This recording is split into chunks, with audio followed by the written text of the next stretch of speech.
we're sitting so far apart. For those, so we have like half the people listen to the podcast on YouTube and half listen through other sources like podcast sites and it's and stuff. just audio. So, yeah. So for those of you who do watch, I'm sitting way over here because I want you to see that cute little creature back there on the chair behind me. She's slumped over a warm, fuzzy water bottle, which she has adopted as her new best friend. I'm a little jealous. Just a little jealous. She was making biscuits on it, like purring and making biscuits, and she was grooming it. You caught her grooming it. I caught her grooming it. And I wanted to stop her because I was worried about her licking up all the little synthetic. Yeah. And she got so mad. That cat can shoot daggers from her eyes. Yeah, she was really mad at me for breaking up their moment. Well, yeah, it's a very intimate moment when you're grooming somebody. Yeah, I guess so, yeah. Anyway, thank you for bringing me a beer.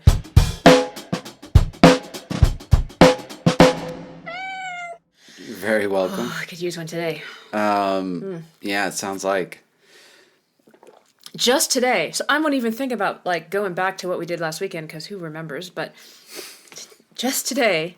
Well, my first big win came first thing in the morning, which was we found a Parker location for Performance High. Huge news. Which is pretty rad. Mm-hmm. I've been looking for a few months.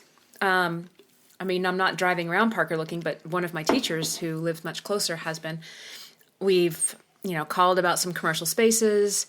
I've talked to the Highlands Ranch Community Association Arts and Education Director to see if she had any ideas. Right. I called the Pace Center, and none of those places were right for us, mainly for expense reasons. I mean, like commercials. That's a big concern, yeah. Yeah, I mean, like signing a big lease on a commercial space when we don't have a proven market in that area is just too much for me to take on. Right. At the moment, it's just a little too risky, and the splits on other locations wouldn't make it at all profitable.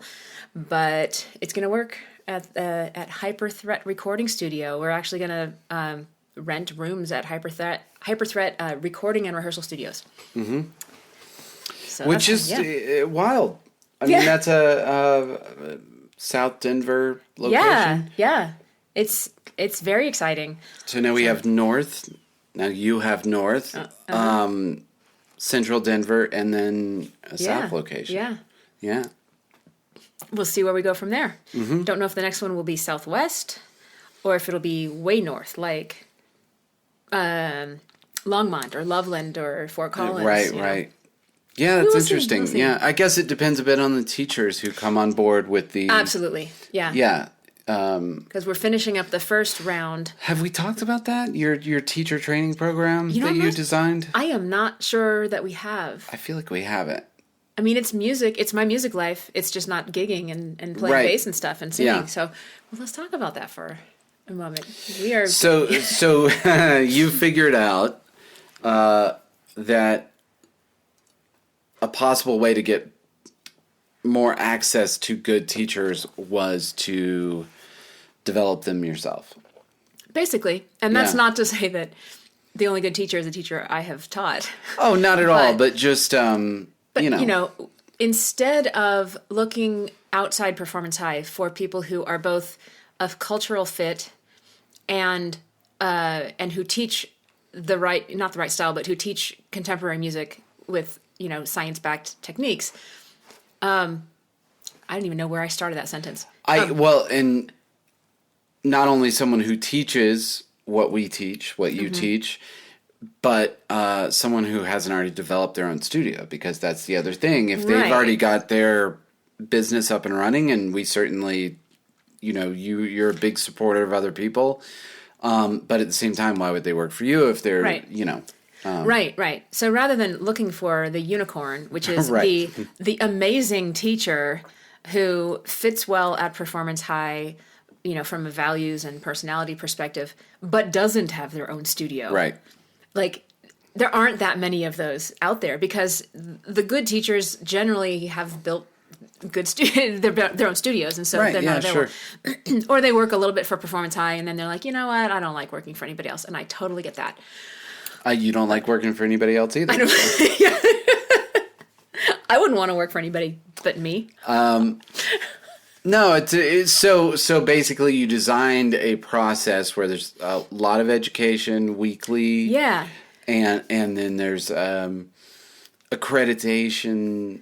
Yeah, there's 3 parts to this. 3 I guess segments that go chronologically. Mm-hmm. The first one is what it's shaken out to for this second round is the first one is 9 months of weekly group meetings where we cover new topics each time. In between, there's homework, so they're listening to lessons taught by masters, either lessons I've taken with the masters or lessons that, like, for example, Dean Kalin has sent to me as an IFTOM member. Right. So they're getting a chance to hear great teachers teach, and they're getting information about the logic behind the choices the teachers make when they're teaching. So it's not just... That's a big thing, actually. It's huge because most people who start teaching voice have the experience of perhaps a vocal pedagogy program, probably classical in school. Not necessarily, but probably. And they have a lot of voice lessons, maybe with a couple of different teachers.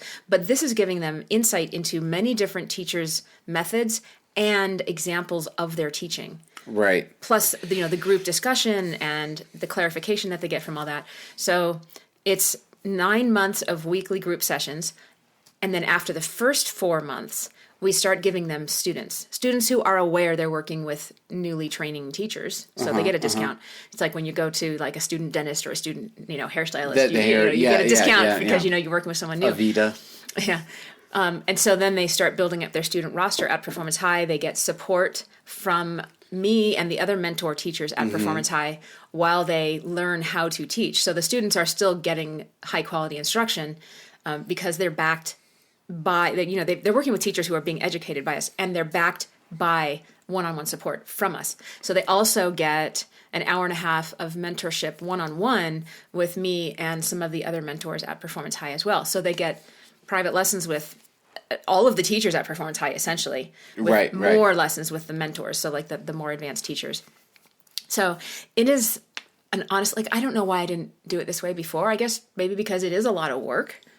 No, it is. It's a real investment. You've put hundreds of hours into this. Yeah.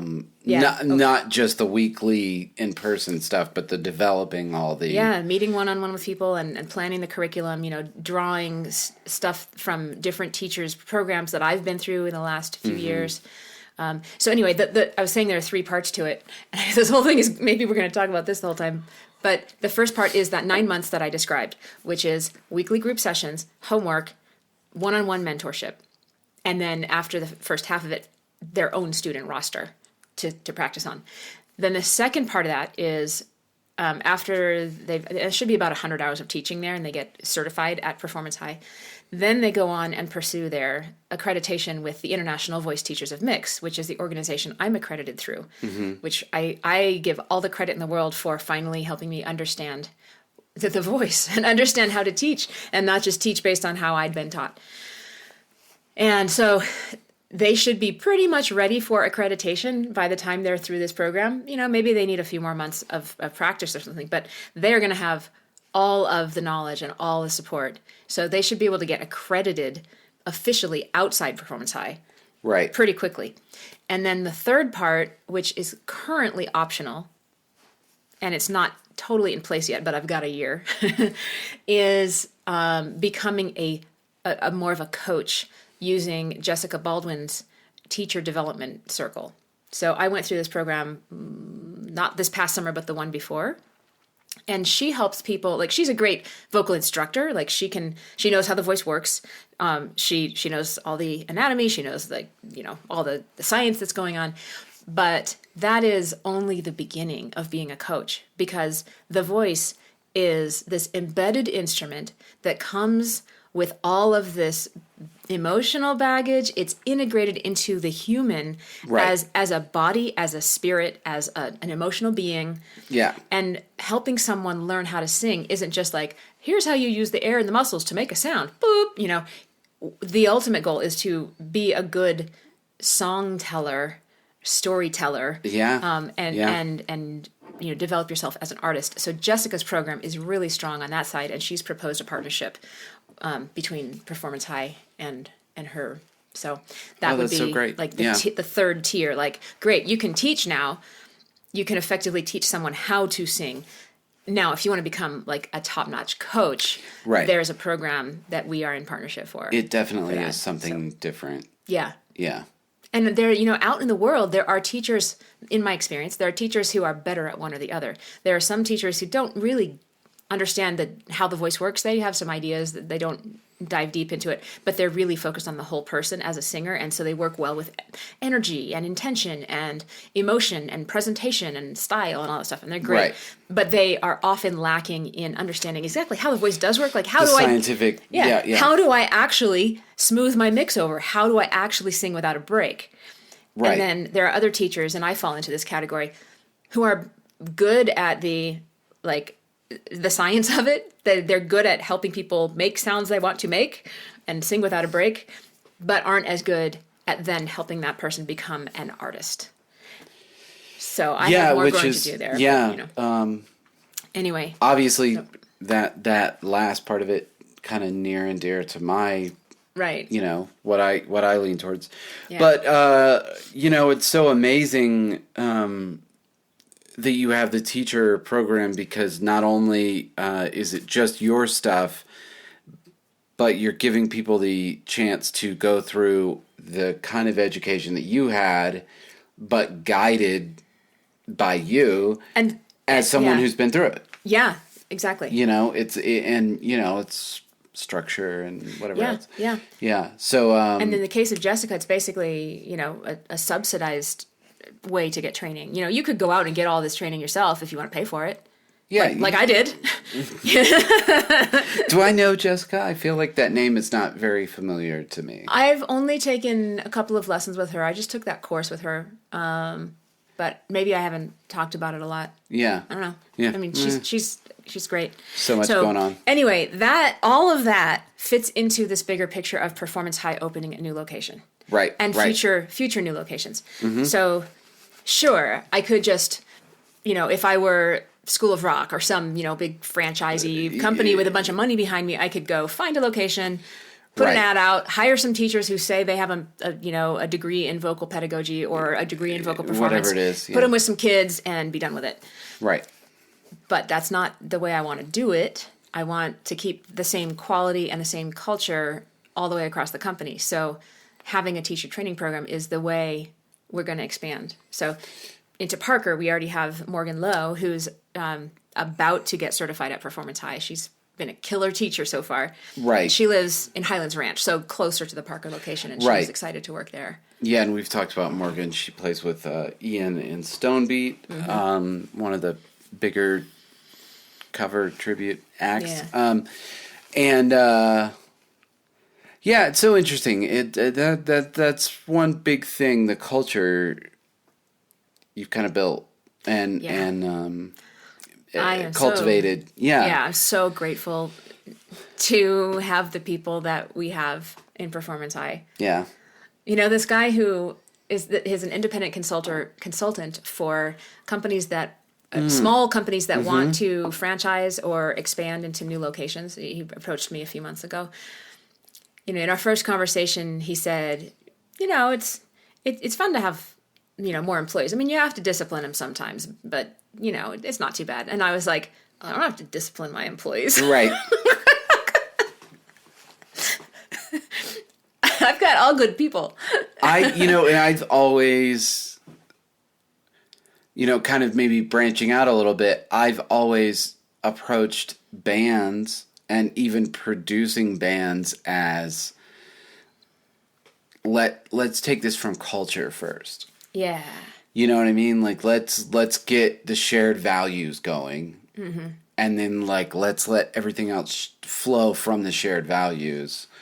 And I think that's it's maybe just the best way to do things, or maybe just the way I prefer. Maybe there's, who knows? Well, I just, for me, it wasn't even that intentional, from an entrepreneur's perspective. Instead, it was I'd been working in companies, in my corporate life, and I mean, not the worst companies either. I mean, I was working in internet startups, which are pretty freewheeling, casual places. But even so, you are put with coworkers who you don't wish you spent time around in some cases. There's always somebody in the office you wish you didn't run into. And I'm old enough to want to only surround myself with people I respect and value. And so that's who I led into Performance High. Yeah. It's like, and sometimes I'll grab someone who I don't even have a place for, and I'll be like, you're my kind of person. Let's figure out how you work at Performance High. I mean, we've done that 3 times now. Yeah. And that, you are a Performance High person. Let's figure out how to and that find makes a place so for you. much sense. That's really, there's a lot of juice there. Yeah. Let's talk more music stuff. So Friday, you were doing Jacob Larson's. Speak about culture. Jacob Larson has been at Performance High as a client. I think we're coming up on student of yours. 14 years. 14 years. I think, getting close, because he's 25 and he started when he was 11, turning 12. So, right. Ooh, boy. That and that's so amazing that he started with you originally at 11 or 12, and I know Kristen Henry has done a ton of work. Yeah, she has done a lot of work with him. Right, yeah. But the 14 years, and he's on, this is his 3rd album release. Yeah, his first full length originals, but it's his 3rd album release. Release. So I went to that show and saw you do your thing. Oh yeah, I sang backup and one lead song. Yeah. And Hazel Miller was there, and Coco Brown was there. That's right. Yeah, as features. Yeah. And it was just like that band. That band is full of unbelievable. Yeah, full of monsters. It's all the monsters. It's all the monsters. Yeah. I feel so honored to be on stage performing with that group of musicians. It's crazy. Yeah. Well, and I was telling you, I hadn't met Bijoux Barbosa. Bassist. Bassist. He's a real, everyone in Colorado at least knows who he is, every musician. And I, for whatever reason, just hadn't met him. But I'd seen him play a few times and introduced myself, and I told him like how incredibly impressed I was with how little he played. The first time I said something to you, the very first time I saw it, I was like, that is amazing, that this is like the best bass player, whatever, best, that's not a good word, but he's one of the hardest working. I mean, he plays every single night. And isn't he teaches university or something? Yeah. Yeah, he's a professor at the university, somewhere, whatever it is. Yeah. But anyway, just adding nothing but the fundamental notes that make the song work. Like no fills, no nothing. And that's so inspiring to me, and it's so in line with my style as a bassist, first of all. Right. And it happens that... Sorry, I'm totally taking us on a tangent. No, go ahead. I guess that's what we do here. Yeah. I've been looking for my next direction on bass. I actually emailed Nate a week or two ago saying, I'm a little bit at a loss of, what should I focus on next? Should it be, agility? Should it be pentatonic scales? Should it be speed? Should it be tone in my right hand? Should it be learning some hard new song? I don't know what to put, where to put my focus right now, because I've got all of Cody's songs under control. I don't know. I was just I don't know what to do when I sit down to practice, and I'm finding myself unmotivated. Well, I answered my own question after reflecting upon it for a week and a half. I don't know if I told you. I think I did tell you. Alyssa, teacher at Performance High, teacher in training anyway, sent me a YouTube video of a guy analyzing Tina Weymouth's playing. She's the bassist for Tom Tom Club and Talking Heads. I've been hearing you practice that stuff. We didn't have the Tina conversation. Okay. Yeah. So anyway, I watched that video, and he talked about how her playing is very simple and straightforward, yet those songs are so bass driven. Oh, yeah. They are. Like, bass is the thing in those songs, you know? Yeah. The Psycho Head, bump, bump, bump, bump, bump, bump, bump, bump, bump. Like, that's so simple, but it is so recognizable. And so I decided I'm going to dive into Tina Weymouth. And that's what I was doing. The songs are so easy to learn, but I'm just going to have fun, like, getting to know everything she played. There is such a discipline in that, though, of, like, I'm gonna just play the role. Yeah. And I'm not gonna, I could slide some stuff in. We were talking, like, in some of Jacob's stuff, there were, like, these parts where there were, like, hits, meaning you like, bat, bat, bat, and, like, man, you want to, like, do something slick, and Bijoux is just not doing it. And I've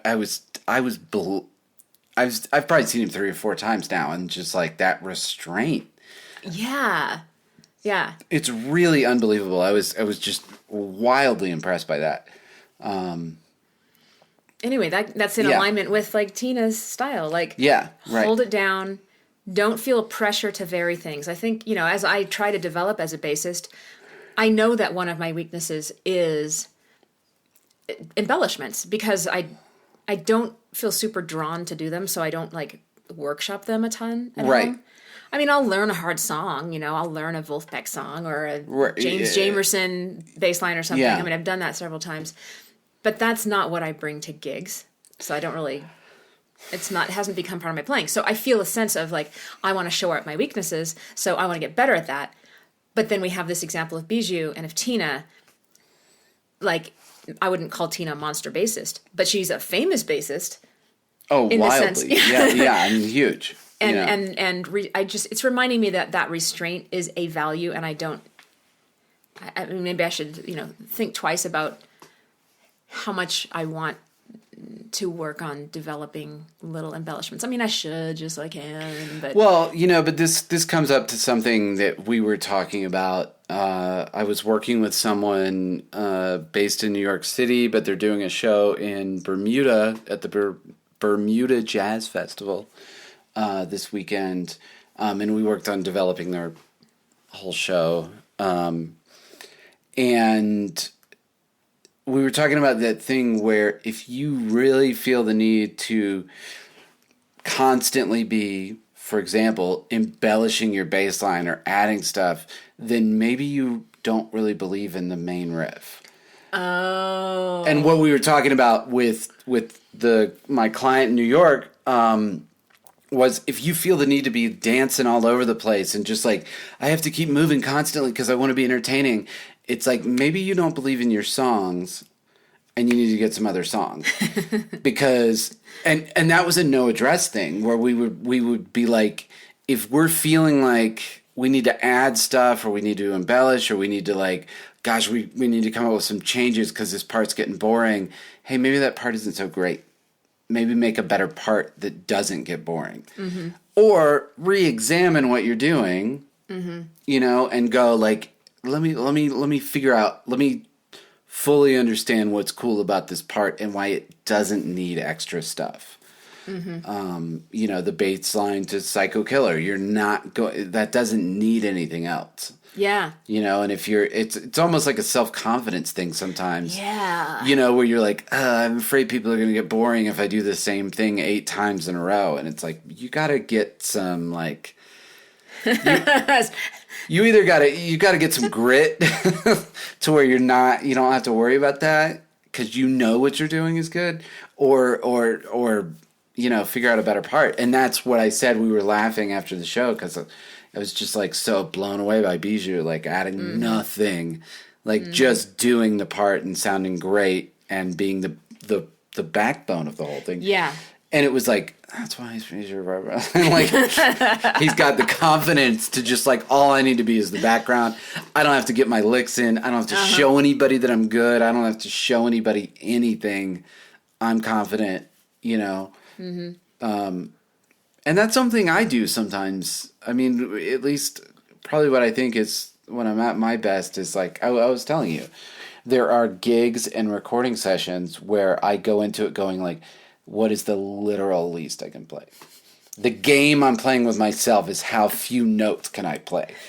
How can I go this 3 or 4 hours and play the absolute least number of notes? And I'm literally searching for just like, what's the least I can do?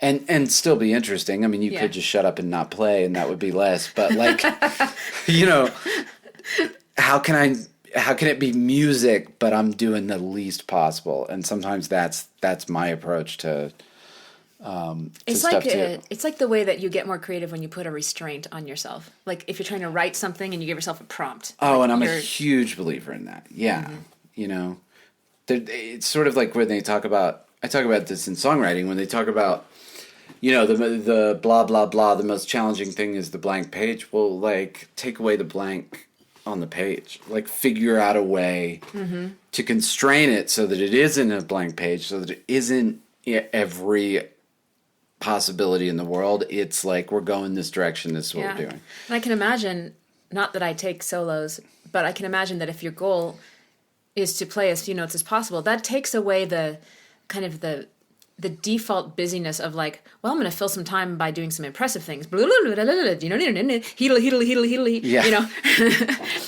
that makes you be very intentional about like, I'm going to play one note for the next few seconds.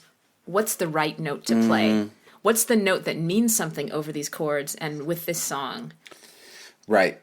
I'm imagining. I mean, that's, you know, and that's when you look at some of the really great soloists, like even guys who are very complicated. Take somebody like Slash from Guns N' Roses, who's a very shreddy guitar player, but at the same time, there's these sections where he's the opposite and he's going so slow and like stretching these one note over several chord changes, but it's like a very clever note. Yeah, gosh, I mean, that's just, you know, I guess when you get back to, you know, making a point here, like, man, you can just always find something to get better at with music. You know, there's just always a new, could I think about it better this way? Could I think about it better that way? Or like for me right now, I still could do with some more agility and speed. So like I'm playing more notes. Right. And then once I can really play more notes, then I should dial it back and see if I can play fewer notes. Maybe one of the most famous, if you're a guitar nerd, one of the most famous guys, speed guys, is a guy named Al Di Meola, and he had a bunch of like huge fusion records in the late 70s. And his quote that I just heard him say over and over again in guitar magazines at the time was that you learn how to play fast so that you have more options of what to play. Or really what he was saying, you learn the agility so that you have more options. It's not at all that you need to use the agility all the time. You develop it so that now I can play any combination of notes I want. It doesn't have to be fast. It's just that I have I can jump around.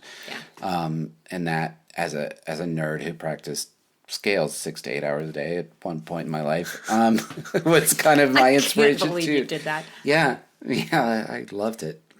Look back on it fondly. We are both obsessive in our own ways. Yeah, it's pretty funny. Yeah.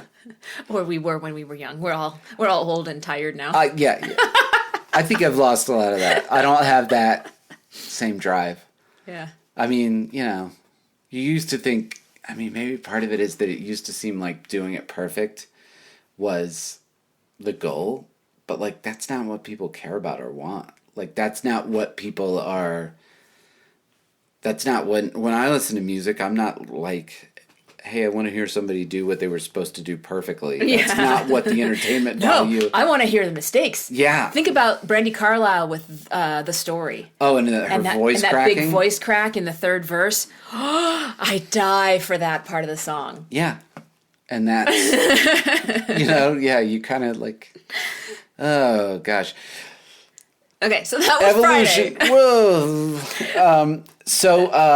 That was Friday. And Saturday. Wait, when was Cody rehearsal? Was that Sunday? Cody rehearsal was Saturday afternoon. Okay. Yeah. So we went to Global Sound and we rehearsed with the dancers and the backup singers. Right. And we did a full stage. They have a stage at Global Sound. You can rent that and rehearse there. And we did like a real dress rehearsal. Like we didn't necessarily run through the set in order, but doing it on a stage is very different than doing it in a room where you're all in a circle and you're looking at each other. Yeah. So it's really great to rehearse that way and kind of... Yeah, you get a feel... I mean, the stage isn't as big as we're going to be on, but you get a feel for, like, when we made some plans about where we're going to do some blocking, do some interaction, move around a little bit. And when we can't, because there's dancers or... Right. It's not... And some of it is just like, how well do I know this song when I'm not looking at you? Yeah, and I was trying to play everything off chart, too. Oh, really? I didn't... Yeah. Oh, you're totally right. You were. You didn't have... Yeah. I mean, I brought it just in case I needed it. Uh-huh. But my goal was to do everything off chart. I think the only exception was the inquiry, since we still have arrangement. The arrangement I'm still kind of like... gutting. Right. It's still a little fuzzy. That's why I think I made... No, I pulled out the chart for the medley. The ballad medley. Because I started making mistakes on that. I need to work on that. Yeah, the Unchained. Yeah. Unchained melody medley. Yeah, but I was almost off chart. I had it there. That's great. But, anyway, because I want to be fully present, not eyes on chart. It was I felt like rehearsal was great. Cody's show is coming up Sunday. Album release. Yeah. I think there are a few tickets still left.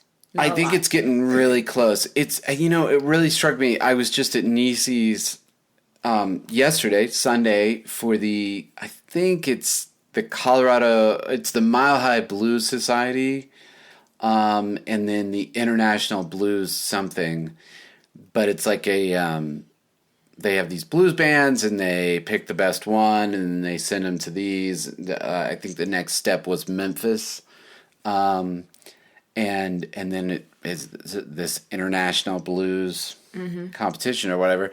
And one of my clients was in it. And they did great. It was really neat to see some of the things that we'd worked out in sets and like breaking apart the songs, and see it actually land on an audience. I was really happy that I got to go just see it. And they got runners up, right? Yeah.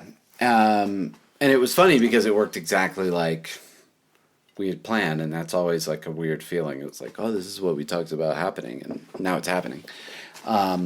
It definitely got the loudest crowd response. That's cool. Yeah, it was very... Look at that. Yeah. Yeah, there's so many little things. But, so that's what I did Sunday, and now coming up this weekend, we've got... Petty Nick's is at Niecy's on Saturday. And that is, I think, pretty much sold out. There may be some GA left. There might be a few left. And then Cody's show. Very close to sold out, and that's on Sunday. So And on Friday, I'm going to go see Sisters of the Moon's last show for a while. Oh, right. Down at Lone Tree Brewing Company. And then on Thursday, is that Julian's show or is that Wednesday? Thursday is Julian's show. Julian, our bandmate, Julian Fulco Perrone, has his EP or album release. It's music video release, I don't know. Debut something. Anyway, debut show. I mean, he hasn't played with this lineup. Right, no, that's true. That's right. Oh, and in his band is my ex-student, Samira. Samira. Yeah, she was a voice student. I mean, she's a saxophone player, a jazz saxophone player. I mean, she's not a professional working musician in the sense that she makes money from it, but she has lots of experience playing in like funk bands and stuff. I think she is studying to become a lawyer, if I remember correctly. She changed gears a couple times, but anyway, I connected them, and they hit it off, and she joined his band. And so she's the Bryan of his band. because she's playing a bunch of instruments. She's playing not just sax. Yeah, she's playing. I think she's playing some keys. She's playing saxophone. And she's singing backup and maybe even some leads. She's a great singer. She's got a really, really cool, like, vintagey jazz voice. It's very, very tasty. And one of the smarter people I've ever talked to. Like, she is a smart person. She's a writer. Yeah. Like, she needs to write a novel or something. Yeah, gosh. Her emails are just, like, they're so well crafted. It's amazing. Catching me up on her life. It's amazing. And I write back like 2 lines and I'm like, I'm just doing email. Like, I'm happy to hear from you, but I can't respond in kind. I can't write the novel.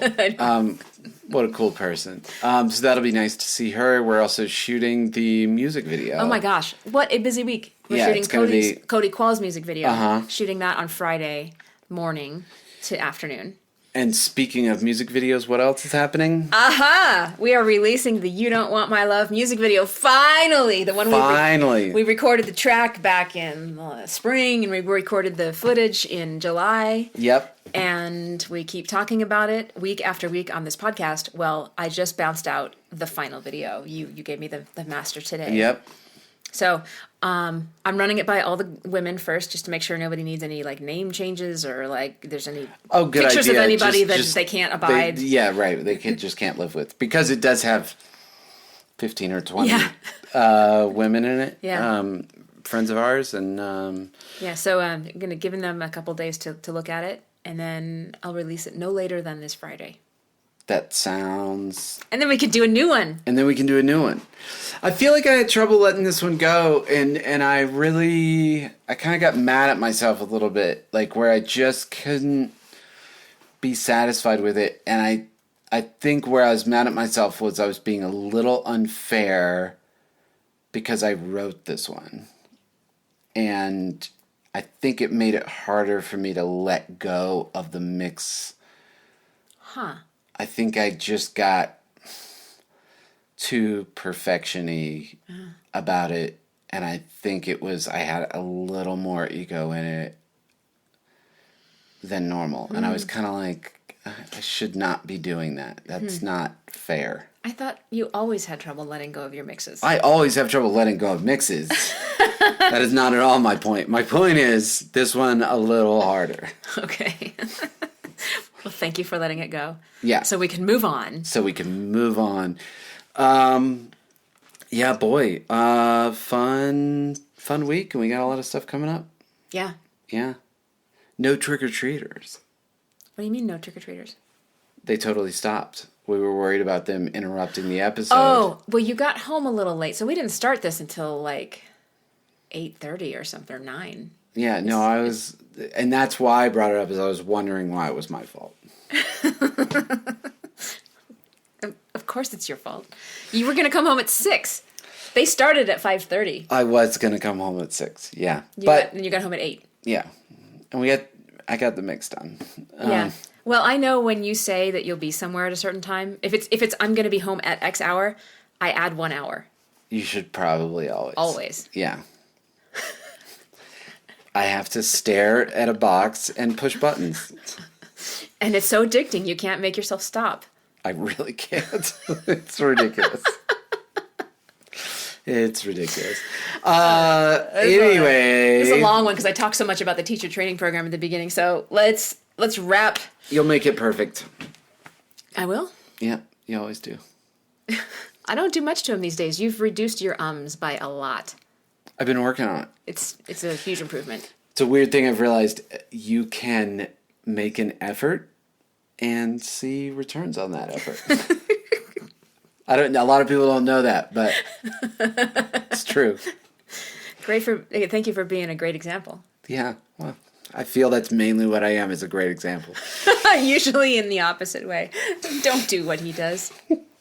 Okay. See you guys next week. Thank you. Bye.